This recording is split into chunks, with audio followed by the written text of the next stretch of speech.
ஒவ்வொரு லக்னம் உதயமாகும் போதும் அந்த லக்னம் மேல வரும். மேல வர வர வர நமக்கு என்ன பலனோ அந்த லக்னம் அதுதான் கொடுக்கும். இப்போ ஒரு உதாரணத்துக்கு வந்து பாத்தீங்கன்னா விருச்சிக லக்னம்னா விருச்சிக லக்னம் மட்டும்தான் முழுசா பலன் கொடுக்கும். மற்ற எந்த லக்னமும் பலனெல்லாம் கொடுக்காது. அது எதற்காக சொல்லப்பட்டதுன்னா விருச்சிகத்துக்கு அடுத்தது என்ன ஆகுது? தனுசு. தனுசு வரும்போது விருச்சிகம் நடையா மாறிடுது. விருச்சிகம் வந்து தனுசு வரும்போது இப்போ விருச்சிக லக்னம் இருக்கு. சரியா? விருச்சிகம் உதயமாயிருச்சு. உதயமாகும் போது அடுத்தது 2ஆம் இடம் தனுசு இல்லையா? விருச்சிகம், தனுசு, மகரம், கும்பம். இந்த 2ஆம் இடம் 3ஆம் இடம் போது 2ஆம் இடம் வந்து பணவரஸ்தானம் ஒரு உதாரணத்துக்கு வச்சுக்கலாம் இப்பத்துக்கு.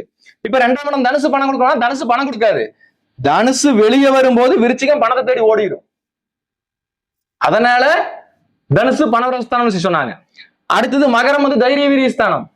மகரம் மேல வரும்போது விருச்சிகம் தைரிய வீரியத்துக்கு போயிடும். சோ இதனாலதான் அப்படி சொல்லி வச்சாங்களே தவிர மற்றபடி அடுத்தடுத்த ஸ்தானம் வந்து கொடுக்குமா அப்படின்னா கேள்விக்குறிதான். சோ இந்த பேஸ் எல்லாத்துக்கும் புரியுதா?